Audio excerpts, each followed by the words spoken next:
욥기 27장 13절부터의 말씀입니다. 악인이 하나님께 얻을 분깃, 강포자가 전능자에게 받을 산업은 이것이라.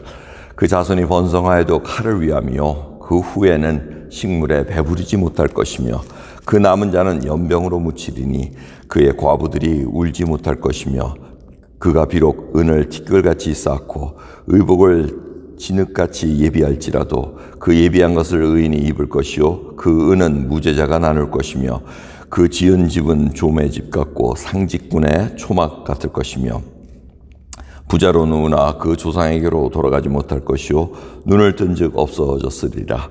두려움이 물같이 그를 따라 미칠 것이요 폭풍이 밤에 그를 빼앗아 갈 것이며 동풍이 그를 날려보내며 그 초소에서 몰아내리라. 하나님이 그를 아끼지 아니하시고 쏘시나니 그가 그 손에서 피하려 하여도 못할 것이라. 사람들이 박장하며 비소하고 그 초소에서 몰아내리라. 아멘. 욥의 말인데 13절부터 오늘 본문 23절까지 읽어보면 이게 마치 친구 3명이 얘기한 그 논조입니다. 악인이 망한다는 겁니다. 악인이 분명히 핍박한다는 얘기입니다. 인과응보에 의하면 분명히 이 말씀은 누가 해야 됩니까? 친구들이 해야 되는데 지금 욥이 하고 있습니다. 욥은 앞에 무슨 얘기를 했습니까? 너희들이 그렇게 인과응보를 얘기하는데 악인이 잘 살다가 죽지 않느냐?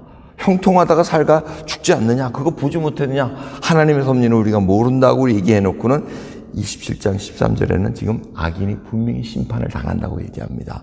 이 얘기는 무슨 얘기냐면 바로 욥은 하나님이 공의의 하나님이라는 걸 끝까지 신뢰하고 있다는 겁니다. 자기 상황이 아무리 흔들리고 자신이 무지하다고 생각하는데 해결할 방법이 없고 하나님이 나를 만나주시지 않지만은 자기 속에 있는 신뢰는 뭐냐? 악인은 하나님께서 공의로 심판하신다는 것입니다. 여러분 그걸 믿으십니까? 분명히 하나님은 우리 시간에 우리가 원하는 때 그렇게 이루어지지 않지만 어떤 때는 그게 이루어지잖아요. 누가 막 화를 내고 나한테 막 하면은 가다가 그 사람이 갑자기 정갱이를 찐다든가 돌부리에 걸어서 넘어지면 고봐라 쌤통이다 이렇게 얘기하잖아요. 그 악인이 그렇게 하는데 그건 그냥 우스갯소리고 궁극적으로 하나님께서 악인은 하나님을 경외하지 않고 모멸했던 그런 자들에게는 분명히 심판하신다는 걸 욥은 알고 있다는 겁니다. 그런데 자기는 정말 억울하다는 겁니다. 하지만 그 신뢰함을 지금 오늘 말씀을 통해서 선포하고 있는 것입니다.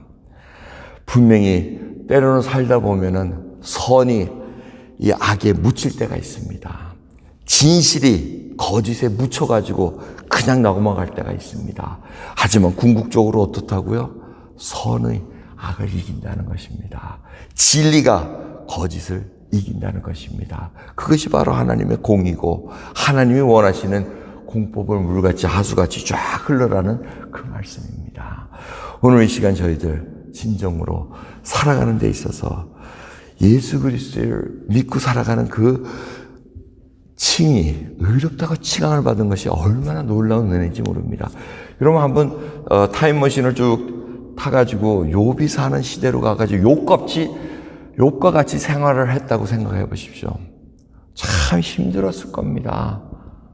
욥은 그저 자식이 뭘 잘못했으면 하고 자기 속에 이 죄악성이 부패성이 잘 일어났는데 불구하고 그것을 어떻게 해서든지 그냥 누르고 희생제물을 바쳐가지고 그거라도 좀 대신 만족을 구하고 하나님 나 이렇게 의롭게 살려. 그 모습 다른 사람은 그렇게 못 살지만 욥은 그렇게 살았기에 하나님께서 욥은 정말 순전하다고 얘기하면 왜? 그 누르고 억누르고 하나님께 하는 그 모습이 기특했다는 얘기죠. 감히 하나님 앞에 나갈 수는 없지만 기특했다는 겁니다.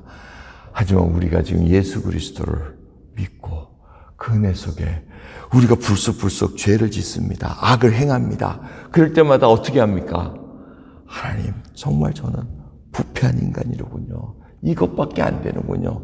회개하면서 통탄해야 하면서 애통해야 하는 것이 바로 하나님께 나가는 길이고 예수 그리스도께서 다 해결해 주셨기에 그게 감사하다는 겁니다. 그 프로세스를 잊어버리면 자기 의로 신앙생활을 하는 겁니다. 껍데기로 전부 다 그 회칠한 무덤처럼 그저 지저분한 것들은 다 감춰놓고는 겉으로만 자기가 의로운 척, 신앙생활 잘하는 척, 이런 걸로 그냥 살아가는데 그 끝은 정말 비참합니다.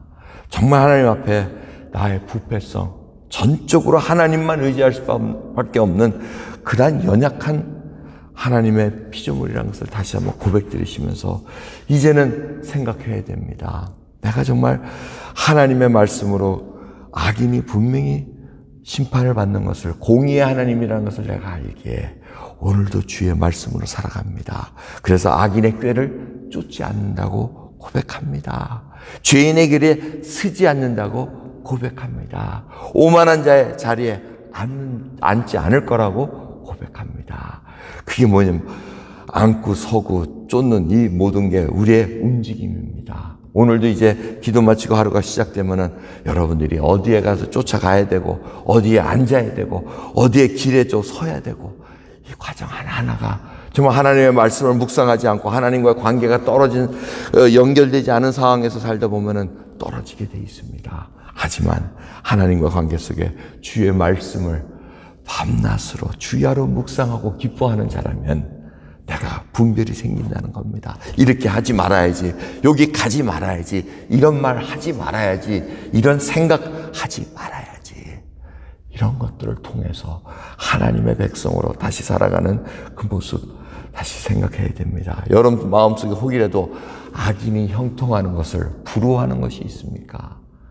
저 이웃은 저렇게 하나님 안 믿는데도 저렇게 잘하네, 잘 사네. 여러분 거기가 우리의 기준이 아니라는 것 여러분 잊지 마시기 바랍니다. 그들과 오히려 악인과 함께 할 것을 생각하지 말라고 얘기하고 있습니다. 그 얘기는 뭡니까? 바로 악인이 잘하는 그 꾀에, 그 길에, 그 자리에 함께 하지 말라고 말씀하십니다. 오늘도 귀한 하루 허락하신 하나님 앞에 감사드리시면서 하나님의 말씀대로 정말 정결하고 거룩한 신부가 되어 오늘도 살아가겠다는 그 고백으로 하루 시작하기를 간절히 소원합니다. 기도하겠습니다. 하나님 감사합니다. 오늘도 귀한 새벽 욥은 알고 있었습니다. 공의의 하나님, 언젠가는 하나님께서 심판하러 오신 것을 알기에 저희들도 그와 같은 고백을 합니다.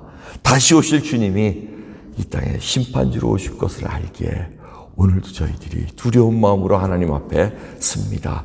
경외하는 마음으로 하나님 앞에 씁니다. 우리는 죄악된 습성이 너무나도 팽배하고 있습니다. 불만을 가지고 용서하지 못하고 애통해하지도 못하고 무정하며 살아가는 저희들의 완악한 마음, 자기중심적으로 돈을 사랑하며 살아가는 그 모습 하나하나가 주님 보시기에 얼마나 가정스럽고 역겨우시겠습니까? 하지만 이러한 자를 예수 그리스도를 통해서 구원 베풀어 주셨다는 그 사실 하나에 저희들은 감격할 수밖에 없습니다. 감사드릴 수밖에 없습니다. 이제 감사절을 맞이하는 저희들에게 진정으로 무엇을 감사드려야 될지 깨닫고 주님 앞에 감사드릴 수 있는 저희들로 인도해 주옵소서. 감사드리며 우리 예수 그리스도의 이름으로 기도드리옵나이다. 아멘.